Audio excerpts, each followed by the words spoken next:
Hello everyone, मेरा नाम है मनीषा और मैं आप सभी का स्वागत करती हूँ आपके अपने यूट्यूब चैनल एग्ज़ाम एक्सप्रेस में। तो सपनों के साथ और अपनों के साथ आइए मिलकर के इस नए सफ़र की शुरुआत करते हैं और DFCCIL की तैयारी की भी शुरुआत करते हैं। दोस्तों, आज मैं आप लोगों के लिए लेकर के आई हूँ सिग्नल एंड टेलीकम्युनिकेशन का पैटर्न क्या है, सिलेबस क्या है। क्योंकि जब आप नोटिफिकेशन देखेंगे तो वहाँ सिर्फ सब्जेक्ट मेंशन है आप लोगों को, और मैं पूरी डिटेल्स में बात करूँगी कि कैसे आप लोगों को प्रिपरेशन करना चाहिए सिलेबस के अकॉर्डिंग, पूरी स्ट्रेटेजी कैसी होनी चाहिए, आपको बेस्ट बुक्स कौन सा लेना चाहिए और कहाँ कहाँ से चीज़ें पढ़नी चाहिए, सब पे हम बात करेंगे। और मैं वेटेज भी आप लोगों को बताऊंगी कि प्रीवियस ईयर 2018 में कितने कितने क्वेश्चन कौन कौन से सब्जेक्ट से आए थे। तो बने रहिएगा लास्ट तक, और वीडियो अच्छी लगे तो लाइक कर दीजिए, शेयर कर दीजिए, और चैनल को सब्सक्राइब नहीं किए हैं तो प्लीज़ चैनल को सब्सक्राइब कर दीजिए ताकि फर्दर अपडेट्स आप तक टाइमली पहुँच सकें। दोस्तों, मैंने इलेक्ट्रिकल की भी बात की है, एग्जीक्यूटिव इलेक्ट्रिकल का, जूनियर एग्जीक्यूटिव इलेक्ट्रिकल का। तो वहाँ पर मैंने यही चीज़ अच्छे से समझाया है कि कैसे कैसे पैटर्न होते हैं और कैसे कैसे आप लोगों को चीज़ें फॉलो करनी चाहिए। तो देखिए, यहाँ पर मैं एग्जीक्यूटिव सिग्नल एंड टेलीकम्युनिकेशन की बात कर रही हूँ। जब मैं आप लोगों का पेपर देख रही थी तो आप लोगों के पेपर का जो लेवल था वो इलेक्ट्रिकल के कंपेयर में अच्छा खासा लेवल था। तो इसीलिए मैं कहना चाहती हूँ, किसी स्टूडेंट का डाउट था कि सिग्नल एंड टेलीकम्युनिकेशन के लिए भी मैम समझाइए, इसीलिए मैं लेकर के आई हूँ। डिफ़िकल्टी लेवल देखिए इलेक्ट्रिकल के कंपेयर में थोड़ा आप लोगों का ज़्यादा है, तो इसीलिए कह रही हूँ कि मेहनत करने की आप लोगों को ज़्यादा ज़रूरत है। कंसेप्ट अच्छे से क्लियर करेंगे तभी एग्ज़ाम आप क्वालिफाई कर जाएंगे। और बेस्ट विशेज़ आप सभी लोगों को जो तैयारी कर रहे हैं, और आपका सिलेक्शन ज़रूर होगा अगर अच्छे से आप मन लगा के पढ़ेंगे, पूरे शिद्दत के साथ पढ़ेंगे, जुनून से, तो ज़रूर आप एग्ज़ाम को क्रैक कर लेंगे। और देखिए, यहाँ पर पोस्ट कोड 23 है, जैसे कि आप नोटिफिकेशन में देखेंगे तो आप लोगों को दिखेगा। एग्जीक्यूटिव की बात करूँगी तो आई होप आप लोग अभी फॉर्म फिल कर चुके होंगे, और ज़रा भी वेट मत करिए लास्ट डेट का। फॉर्म फिल करके सब ख़त्म करके अपना तैयारी में जुट जाइए आप लोग। और देख लीजिए, अगर आप लोग मेरे बारे में नहीं जानते हैं तो मेरा SSC JEE 2018 में सिलेक्शन हुआ है। मेरा ऑल इंडिया रैंक 15 था, इलेक्ट्रिकल बैकग्राउंड था मेरा, और मुझे CPWD डिपार्टमेंट अलॉट किया गया है, और मेरा कोल इंडिया लिमिटेड में भी सिलेक्शन हो गया है at the post of management trainee. तो देखिए, अगर आप इलेक्ट्रॉनिक्स एंड इलेक्ट्रिकल को कंपेयर करते हैं कम्युनिकेशन को, तो most of the subject same होता है, थोड़ा कॉमन होता है। तो जब भी हमारी क्लास लगेगी अगर इलेक्ट्रिकल की, तो मैं ये कहना चाहती हूँ कि वो आप लोगों के लिए भी बेनिफिशियल रहेगी। तो आप भी जुड़ सकते हैं हमारे साथ, और पूरे लेक्चर के दौरान बने रहिएगा। तो देखिए, यहाँ पर जब आप नोटिफिकेशन में देखेंगे तो पैटर्न आप लोगों का कुछ इस तरीके से है। पार्ट 1 में आप लोगों को 24 क्वेश्चन आएंगे नॉन टेक्निकल के, और पार्ट 2 में 96 क्वेश्चन आएंगे टेक्निकल प्योर SNT से, यानी सिग्नल एंड टेलीकम्युनिकेशन से, जो भी सिलेबस मेंशन है। तो जब मैं आप लोगों का पेपर देख रही थी 2018 वाला, उसका थोड़ा जो लेवल था वो अप था, और न्यूमेरिकल्स भी काफ़ी सारे पूछे गए थे एज़ कम्पेयर टू इलेक्ट्रिकल। अगर आप इलेक्ट्रिकल से हैं तो आप लोगों का पेपर बहुत ही ज़्यादा ईजी आता है, 1 लाइनर क्वेश्चन जस्ट पूछा गया था।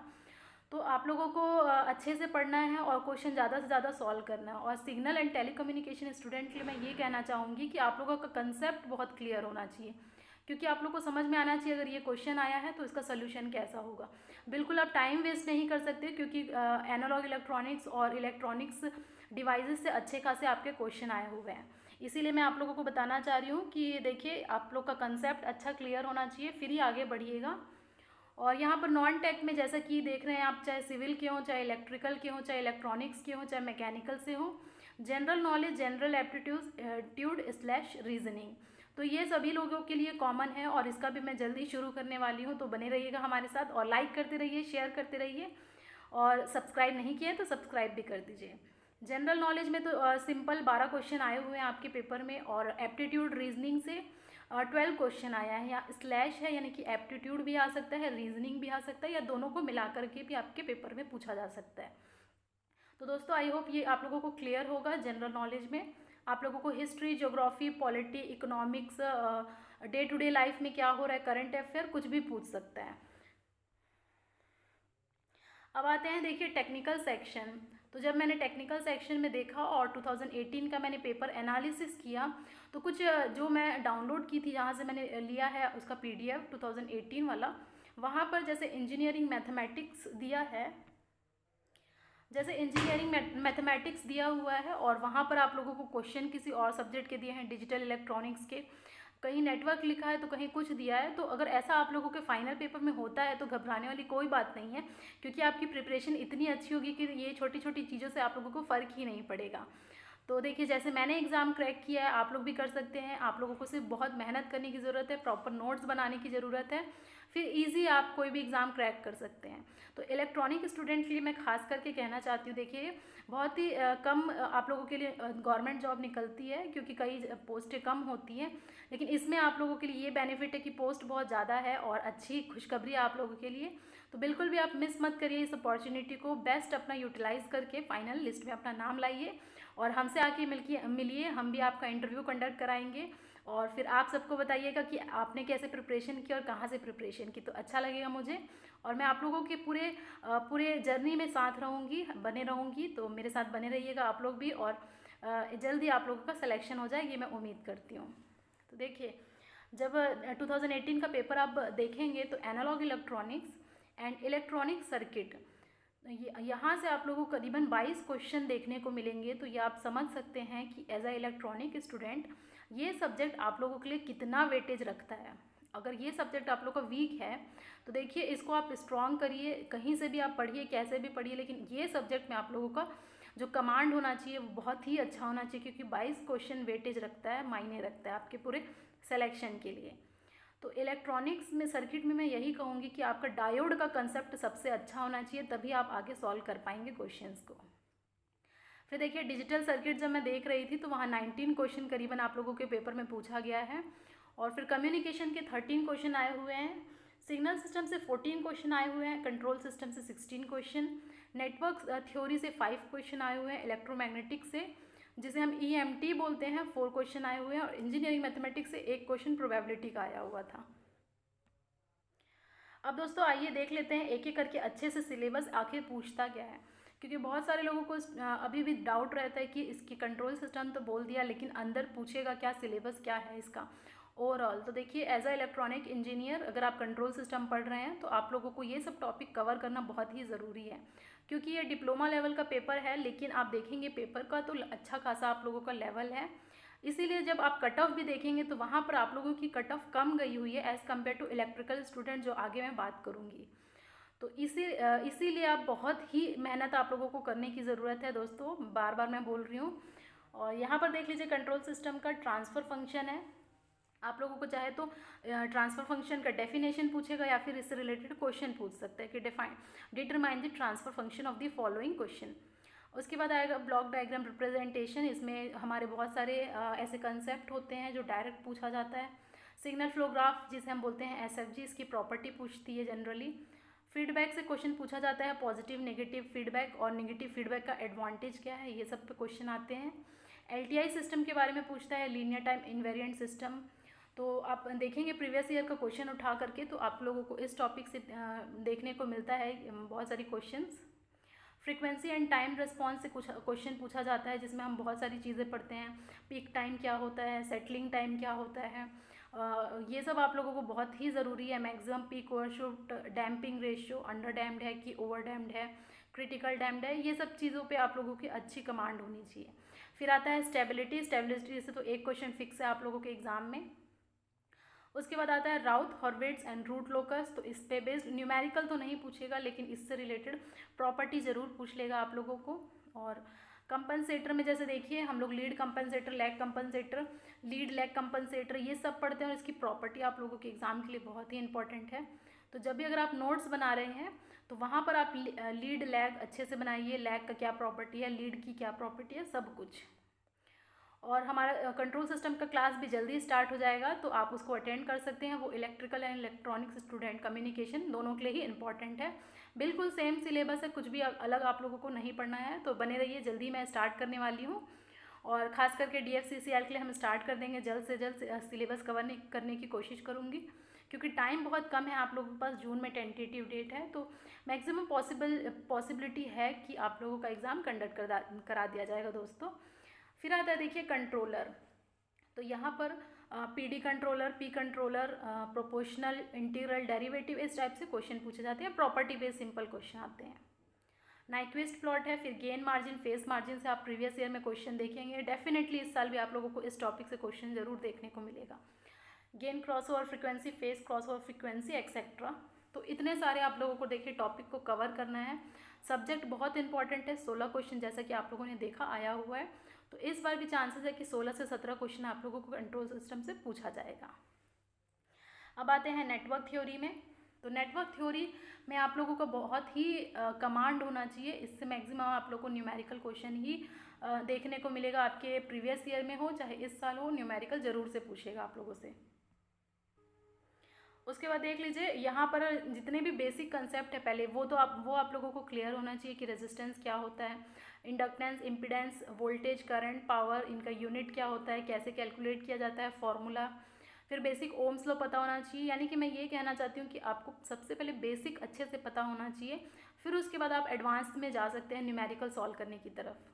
KVL, KCL, सर्किट लॉ, जैसे कि हम थेवेनिन थ्योरम पढ़ते हैं, उसमें थेवेनिन इक्विवेलेंट सर्किट में कैसे कैसे कैलकुलेट किया जाता है, नॉर्टन करंट कैसे निकाला जाता है, superposition theorem, maximum power transfer theorem, तो इसमें आप लोगों को थेवेनिन रेजिस्टेंस कैलकुलेट करने के लिए बोलता है। AC फंडामेंटल है तो इसमें RMS और average value, peak factor, form factor calculate करने के लिए बोलता है। तो मैं आप लोगों के लिए एक ज़बरदस्त शॉर्टकट लेके आऊँगी जिससे आप 3 से 4 सेकंड में इजीली आप क्वेश्चन सॉल्व कर सकते हैं और RMS और एवरेज की वैल्यू निकाल सकते हैं जस्ट थोड़े से सेकंड में ही। फिर देख लीजिए सिग्नल एंड सिस्टम। तो ये इलेक्ट्रॉनिक स्टूडेंट के लिए बहुत ही ज़्यादा इंपॉर्टेंट सब्जेक्ट है। सिर्फ DSPCL में ही नहीं, जितने भी आप एग्ज़ाम देंगे तो ये सिग्नल सिस्टम के क्वेश्चन आप लोग से पूछे ही जाते हैं। जब आप एग्जीक्यूटिव इलेक्ट्रिकल का सिलेबस देखेंगे तो वहाँ ये सिग्नल सिस्टम नहीं है, जूनियर एग्जीक्यूटिव इलेक्ट्रिकल में है। और अगर अभी तक आपने वीडियो नहीं देखा है तो आप हमारे प्लेलिस्ट में जाकर के चेकआउट कर सकते हैं। वहाँ मैंने पूरे एग्जीक्यूटिव इलेक्ट्रिकल और जूनियर एग्जीक्यूटिव इलेक्ट्रिकल की बातें किया है मैंने अच्छे तरीके से। और मेरी हिस्ट्री की क्लासेस भी स्टार्ट हो गई है, history of Indian railway and DFCCIL। तो अगर आप नहीं देखे हैं तो वो भी आप चेकआउट कर सकते हैं प्लेलिस्ट से, या फिर लिंक मैंने डिस्क्रिप्शन में दे दिया है। और देखिए हैंड रिटन नोट्स के थ्रू मैंने समझाने की आप लोगों को कोशिश की है। तो जितने भी स्टूडेंट हमसे नए जुड़ रहे हैं प्लीज़ लाइक करते रहिए, शेयर करते रहिए, और चैनल को सब्सक्राइब नहीं किए तो प्लीज़ चैनल को सब्सक्राइब करते रहिए। उसके बाद देख लीजिए यहाँ पर सिग्नल और सिस्टम में सबसे मोस्ट इम्पॉर्टेंट ये चीज़ है कि आप लोगों को पूरा बेसिक पता होना चाहिए सिग्नल का, सिग्नल में क्या क्या प्रॉपर्टी अप्लाई होते हैं और क्या क्या हम इसमें ऑपरेशन कर सकते हैं, ये सब चीज़ का अच्छा खासा नॉलेज होना चाहिए आप लोगों को। फिर उसके बाद जो बेसिक सिग्नल्स हमारे फंक्शन होते हैं, लाइक इम्पल्स फंक्शन क्या होता है, डेफिनेशन पूछता है डायरेक्ट कभी, यूनिट स्टेप फंक्शन का डेफिनेशन क्या है, यूनिट रैम्प क्या होता है, पैराबोलिक फंक्शन क्या होता है, गेट फंक्शन, रेक्टेंगुलर फंक्शन, ये सब की आपकी प्रॉपर्टी होती है और बहुत ही इंपॉर्टेंट है आप लोगों के एग्ज़ाम के लिए। Triangular function, classification of system में हम देखते हैं कि कंटिन्यूस और discrete system, analog system, digital system. फिर हम देखते हैं बहुत सारी चीज़ें कि डायनामिक और लीनियर टाइम वेरिएंट है कि टाइम इनवेरिएंट है, कॉजल है या नॉन कॉजल है, सब कुछ पे ये क्वेश्चन पूछा जाता है आप लोग के एग्ज़ाम में। फिर आता है सिंक फंक्शन की प्रॉपर्टी क्या है, सिग्नम फंक्शन क्या है, LTI सिस्टम क्या है। फिर देखिए मोस्ट इंपॉर्टेंट लैप्लास ट्रांसफॉर्म है, क्वेश्चन पूछे जाते हैं generally. Laplace transform, Fourier transform से ऑलरेडी आप लोगों के प्रीवियस ईयर में क्वेश्चन आया हुआ है, Fourier series, Z transform, convolution theorem, तो बहुत इंपॉर्टेंट है, बिल्कुल भी आप ये सब सब्जेक्ट को स्किप नहीं कर सकते हैं। चाहे तो आप थोड़ा बहुत मैथ को कर सकते हैं क्योंकि उससे क्वेश्चन ज़्यादा देखने को नहीं मिला हुआ है, तो ये सब सब्जेक्ट आप बिल्कुल भी नहीं छोड़ सकते। और डिजिटल सर्किट देखिए बहुत ही मज़ा आएगा अगर आप ये सब्जेक्ट अच्छे से पढ़ेंगे, क्योंकि जब मैं एज अ स्टूडेंट तैयारी करती थी ये सब्जेक्ट में मुझे बहुत अच्छा लगता था और बिल्कुल लॉजिक बेस्ड होता है, कुछ भी चीज़ रटना नहीं होता है आपको। भले आप किसी और सब्जेक्ट में रट सकते हैं चीज़ें, लेकिन इसमें आप लोगों को बिल्कुल लॉजिक अप्लाई करके आंसर लाना होता है, तो मज़ा आता है, कभी कहीं भी ये थ्योरी नहीं है। इसके लिए देखिए नंबर सिस्टम सबसे इम्पॉर्टेंट होता है। अगर आप डिजिटल सर्किट पढ़ते हैं तो उसमें हम लोग 0101 पे काम करते हैं, पॉजिटिव लॉजिक, नेगेटिव लॉजिक, तो ये सब चीज़ें आप लोगों को पढ़नी होती है। और पूरे लॉजिक गेट्स आप लोगों को पता होना चाहिए, बेसिक गेट क्या है, यूनिवर्सल गेट क्या है, सब पे आप लोगों का कमांड होना चाहिए। फिर आता है हमारा कॉम्बिनेशनल सर्किट, जिसमें हम पढ़ते हैं हाफ एडर क्या होता है, फुल एडर क्या होता है, और फुल सबट्रैक्टर कैसा होता है, हाफ सबट्रैक्टर कैसा होता है, सब चीज़ पे हम बात करते हैं। मल्टीप्लेक्सर, डीमल्टीप्लेक्सर, एनकोडर, डिकोडर, हम सब इसके अंदर पढ़ते हैं। फिर आता है सिक्वेंशियल सर्किट, तो यहाँ पर हम सिक्वेंशियल सर्किट में बेसिक लैच और फ्लिप फ्लॉप पढ़ते हैं, काउंटर्स पढ़ते हैं, रेजिस्टर्स पढ़ते हैं। तो इससे बेस्ड भी क्वेश्चन आप लोगों को पूछा गया, फ्लिप फ्लॉप की प्रॉपर्टी बेस्ड इंपॉर्टेंट है, काफ़ी ज़्यादा, बिल्कुल स्किप नहीं कर सकते। ट्रांजिस्टर फैमिली इम्पॉर्टेंट है, लेकिन ये काफ़ी ज़्यादा थोड़ा सा डेटा याद रखने वाला होता है, तो अब इससे इसको स्किप भी कर देंगे तो कोई दिक्कत नहीं है। RTL, TTL, DTL ये सब फैमिली हैं। फिर आता है हमारा CMOS, NMOS, PMOS से क्वेश्चन आते हैं, तो ये सब याद रखने वाला है। बिल्कुल आप अपना नोट्स बना करके याद रख सकते हैं, कुछ भी ज़्यादा इसमें समझने वाला नहीं है। A to D converter, D to A converter, जिसे मैं बोल रही हूँ ADC, DAC, ये इंपॉर्टेंट है। इस पर बेस्ड न्यूमेरिकल पूछा गया प्रीवियस ईयर में, और रिजोल्यूशन बेस्ड क्वेश्चन पूछा जाता है, आउटपुट वोल्टेज कैलकुलेट करना है। फिर आता है आपका बुलियन अलजेब्रा। तो बुलियन अलजेब्रा से बिल्कुल बेसिक प्रॉपर्टी से आप क्वेश्चन को सॉल्व कर सकते हैं, और मेमोरी से भी क्वेश्चन आया हुआ है, जैसे कि आप देखेंगे रैम रोम, PLA से क्वेश्चन आया हुआ है, PAL एक्सेट्रा। तो ये आपका पूरा सिलेबस कवर होता है डिजिटल इलेक्ट्रॉनिक्स में, डिजिटल सर्किट में। अब आता है देखिए बेसिक इलेक्ट्रॉनिक्स, या फिर आप अपना नोटिफिकेशन देखेंगे तो इलेक्ट्रॉनिक डिवाइसेस लिखेगा, मीनिंग सेम है।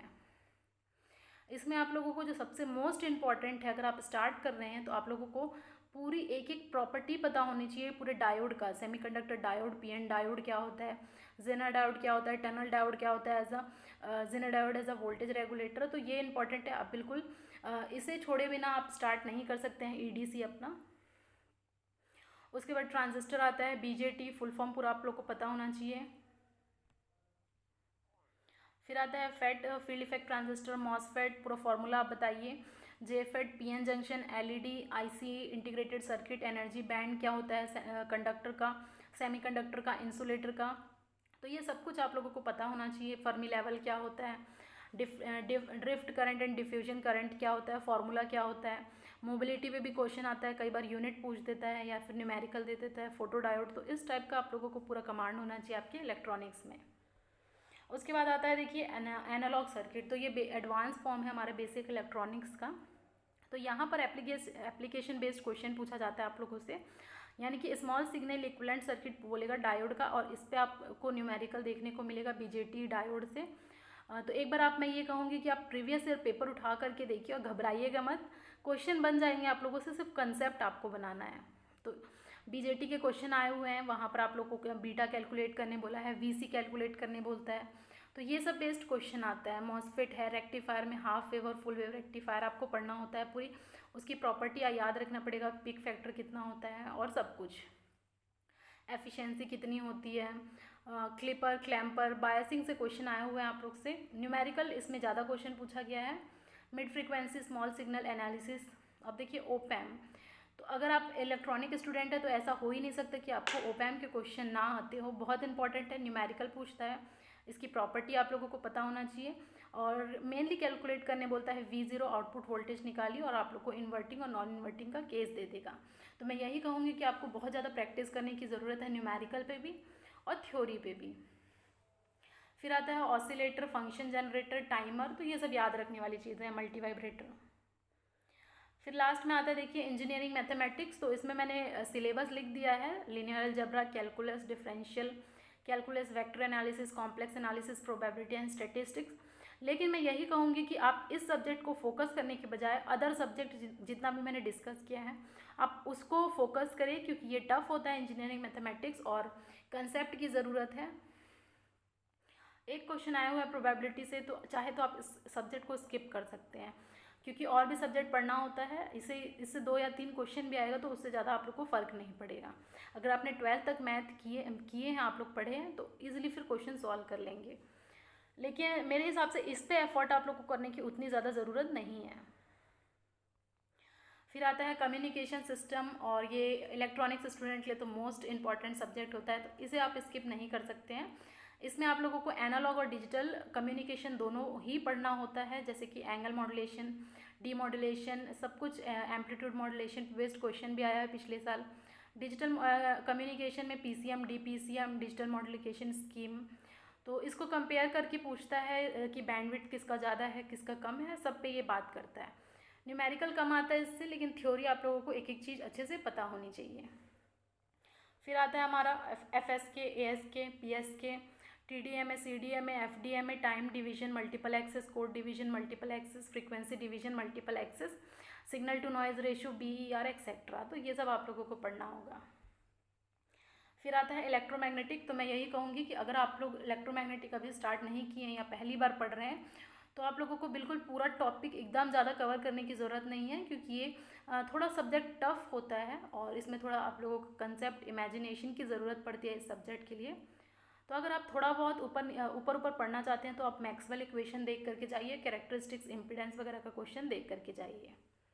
बाकी इसमें इतना ज़्यादा बाउंड्री कंडीशन से एक क्वेश्चन आया हुआ है, तो ये ऊपर ऊपर आप नोट्स बना करके पढ़ लीजिए। बुक तो मैं कहूँगी इसके लिए आप बिल्कुल भी मत पढ़िए, और आप पढ़ भी नहीं पाएंगे इतने कम समय में। फिर आता है, देख लीजिए, cut off for executive SNT. तो ये कट ऑफ यहाँ पर आप लोगों के स्क्रीन में है। जैसे कि एप्लीकेशन रजिस्टर्ड देख लीजिए 25143 थे, 25,143 रजिस्टर किए थे, इतने लोग फॉर्म भरे थे, और कैंडिडेट कितने अपीयर्ड हुए थे 15,612, यानी कि सिर्फ 62% लोग ही वहाँ पर अपीयर्ड हुए थे, अटेंडेंस था। लेकिन अब ऐसा क्या है, अब बढ़ गया, सब लोगों को इन्फॉर्मेशन रहती है, सब लोग इंटरनेट का यूज़ करते हैं, और इससे आप लोगों का देखिए कंपटीशन लेवल तो बढ़ ही गया है, साथ साथ में तैयारी लेवल भी आप लोगों को अप करनी पड़ेगी। फिर आ गया, देख लीजिए, अनरिजर्व के लिए मैंने यहाँ लिखा हुआ है, तो हाईएस्ट मार्क्स और कट ऑफ मैंने दोनों लिखा है। तो कभी भी आप कट ऑफ पे फोकस ना करें, हाईएस्ट मार्क्स पे फोकस करें, क्योंकि कट ऑफ अगर देखेंगे तो सिर्फ कट ऑफ पे ही रह जाएंगे। अगर हाईएस्ट मार्क्स देखेंगे तो टॉपर बनेंगे और अच्छा मेरिट लिस्ट में नाम लेकर के आएंगे। तो यहाँ पर देख लीजिए, आप लोगों का कट ऑफ बहुत कम गया है एज़ कम्पेयर टू इलेक्ट्रिकल। वहाँ पर 102 कट ऑफ गया था जनरल के, जबकि आप लोगों को कट ऑफ गया है 68। तो ये समझिए ऐसा क्यों है, ये इसीलिए क्योंकि आपका पेपर का लेवल थोड़ा सा अप था उनके कंपेयर में। तो ये देख लीजिए, कट ऑफ स्क्रीन पे डिस्प्ले हो रहा है। अब मैं एक्सपेक्टेड कट ऑफ बता देती हूँ। एक्सपेक्टेड कट ऑफ यही है कि अगर क्वेश्चन का लेवल इसी तरीके से रहा, आप लोगों का कोई चेंज नहीं है, तो थोड़ा बहुत आप नंबर बढ़ा लीजिए, क्योंकि कंपटीशन बढ़ रहा है। तो मेरे हिसाब से इतना कट ऑफ जाना चाहिए 72 ±3, यानी कम बढ़ भी सकता है, कम भी हो सकता है। तो ऑन एन एवरेज ये कट ऑफ रहेगी आप लोगों की। देख लीजिए, हर कैटेगरी के लिए मैंने आप लोगों के लिए शो किया है। और यहाँ पर देखिए, बुक की बात मैं अगर करूँ, क्योंकि बहुत सारे स्टूडेंट की क्वेरी आती रहती है कौन सा मटेरियल पढ़ें, कौन सा बुक पढ़ें, तो मैं यही कहूँगी कि अगर नेटवर्क के लिए आप पढ़ना चाहते हैं, देख लीजिए, तो सबसे पहले तो आपका बेसिक क्लियर होना चाहिए। बिल्कुल आप ऐसा नहीं कर सकते कि आप गेट का बुक उठाए और सॉल्व करने लगे, या इंजीनियरिंग सर्विसेज का बुक उठा करके सॉल्व करने लग गए। आप अपना पहले कंसेप्ट पूरा क्लियर करिए, फिर चाहे कोई भी क्वेश्चन आए आप लोग से ज़रूर बनेगा। तो यही कहूँगी, अगर आपको ओवरऑल अपनी तैयारी करनी है तो यूथ पब्लिकेशन की आप बुक खरीद सकते हैं। उसमें ऑब्जेक्टिव क्वेश्चन सिर्फ दिया हुआ है, इंग्लिश हिंदी दोनों में है, और जितने भी previous year state AE JE है या इसरो है, जितने भी पेपर होते हैं इलेक्ट्रॉनिक्स के, मेट्रो के, उसमें सब कुछ अच्छे से दिया हुआ है।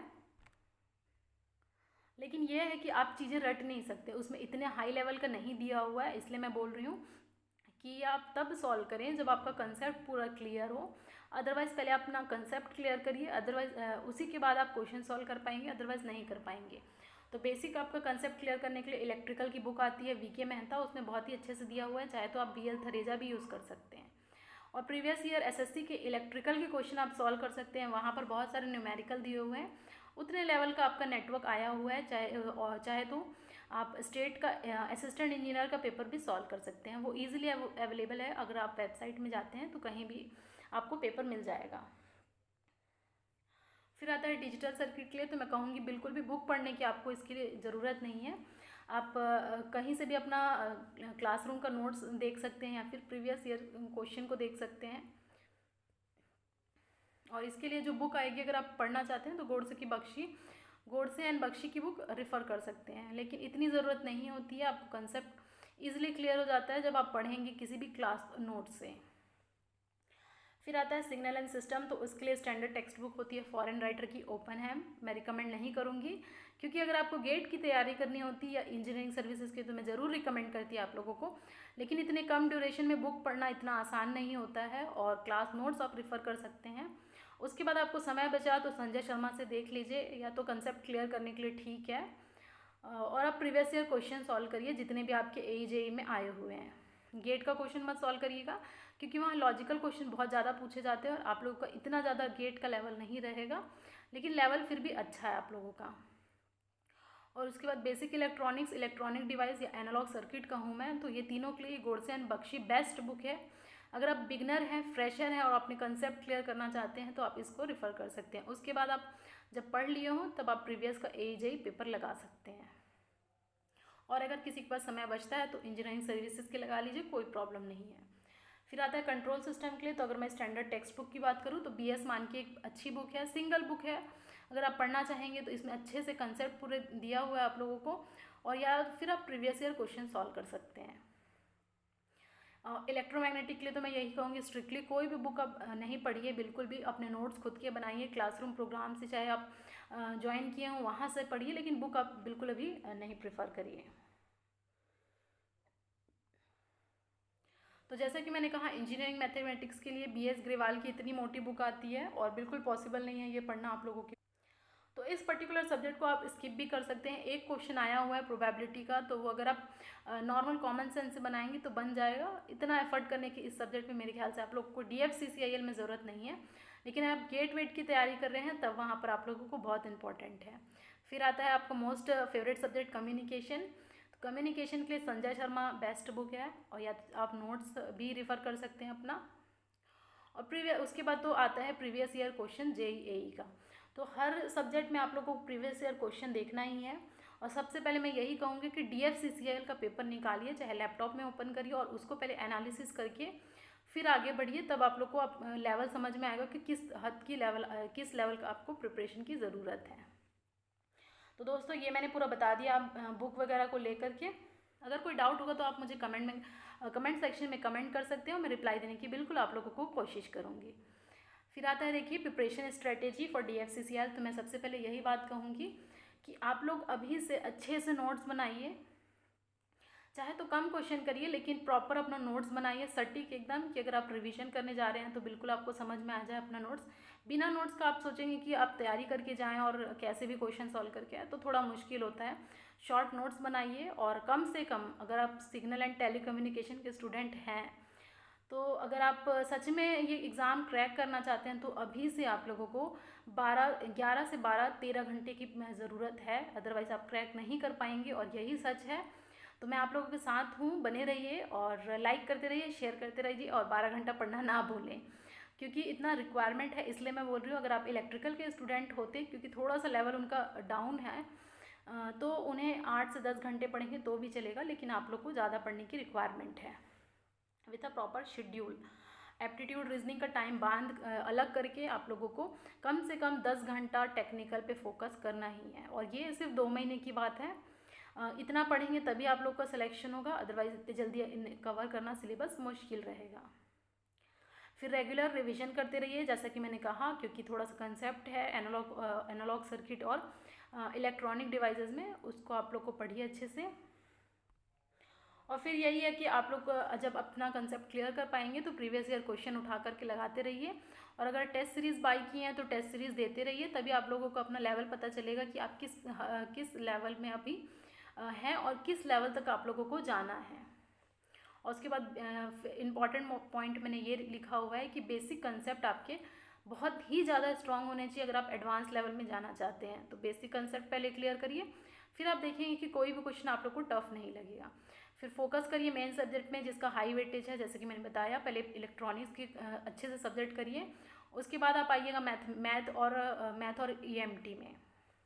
तो यही देख लीजिए, ये टिप्स था आप लोगों के लिए। अच्छे से पढ़िए आप लोग, और बिल्कुल भी टाइम वेस्ट मत करिए। एक दिन आप लोगों के लिए बहुत कीमती है, इवन मैं कहूँगी 1 घंटे 1 मिनट आप लोगों के लिए कीमती है। अगर ये आप एग्ज़ाम रियली में क्रैक करना चाहते हैं, नहीं पढ़ेंगे तो दूसरा कोई आपका सीट ले जाएगा। तो बने रहिए, और वीडियो अच्छी लगे, इन्फॉर्मेटिव लगे तो लाइक कर दीजिए, शेयर कर दीजिए। चैनल को सब्सक्राइब नहीं किया है तो प्लीज़ चैनल को सब्सक्राइब कर दीजिए। और हमारा जल्दी लेक्चर शुरू हो जाएगा, इलेक्ट्रिकल और इलेक्ट्रॉनिक्स कम्युनिकेशन बोथ फॉलो कर सकते हैं। तो फिर बने रहिए। थैंक यू वेरी मच, मिलते हैं हमारे नेक्स्ट वीडियो में।